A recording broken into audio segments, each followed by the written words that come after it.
Judge Hannah C. Dugan was accused of helping an undocumented immigrant elude federal agents who were waiting to arrest him outside her courtroom. It's beginning! Earlier this month, more than 150 former state and federal judges signed a letter to Ms. Bondi calling the arrest of Judge Dugan an attempt to intimidate the judiciary. I don't know if it's going to make a difference, man. This is pretty big. Is this different than the judge who got arrested? No, this is the judge who was arrested. She's just been charged now. The accusation is that in order to allow an immigrant to evade members of ICE, she let the immigrant leave the courtroom through the jury door. And then the immigrant was promptly gotten by ICE anyway. I guess the implication is that Dugan wanted to just let the immigrant free into the world, like you letting a bird out of your clutched hands, after which the immigrant would be fine. Like, I don't really understand what the accusation is. Because of the pathway the immigrant took to leave the building, a judge has been arrested and indicted. After the brief indictment return hearing, Joseph reminded the grand jury of their oath to keep the proceedings secret. Acting U.S. Attorney Richard Froling appeared for the government, which is unusual, highlighting the profile of the case. U.S. District Judge Lynn Adelman was selected to preside over Dugan's case. 85 years old?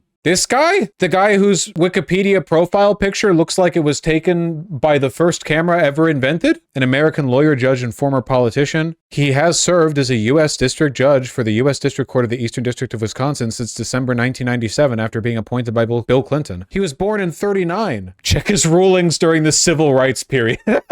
He would have been old enough to be a judge during the civil rights period. What the hell? Notable cases. Wisconsin voter ID law. Adelman ruled the law violated the 14th Amendment and thus the law was unconstitutional. Okay, this guy is definitely not like a MAGA pawn or anything like that. Cases are assigned randomly across the district court, is my understanding. So they just rolled dice and it's him. It's a pretty big deal. It's not good. Like, we know for a fact that it is a goal of this administration to crush dissent within the judiciary. It's the main issue they're having right now. It's the main thing they're crashing out over. Probably exacerbated by the fact that the Supreme Court is not as partisan towards Trump as they were expecting. They have a 6-3 conservative Supreme Court, right? The last two Supreme Court rulings, there have been two very notable dissents from the Supreme Court, especially the 9-0. Towards facilitating the return of Kilmar Abrego Garcia, which of course they just ignored, but they obviously aren't happy with the extent to which the judiciary still has power. And even those two ghouls apparently have limits. The brand of MAGA that is being pushed these days, I guess, or just what it always has been, is so anti-intellectual that it kind of chafes at people whose careers are very bookish in nature. If you're a judge, even if you're a freak conservative MAGA judge or whatever, there are still like rules and procedures that you're going to want to follow because the following of those procedures legitimize your profession. Of course, you want to advance evil, but you want to do it through the mediums you're familiar with. We'll see how it goes.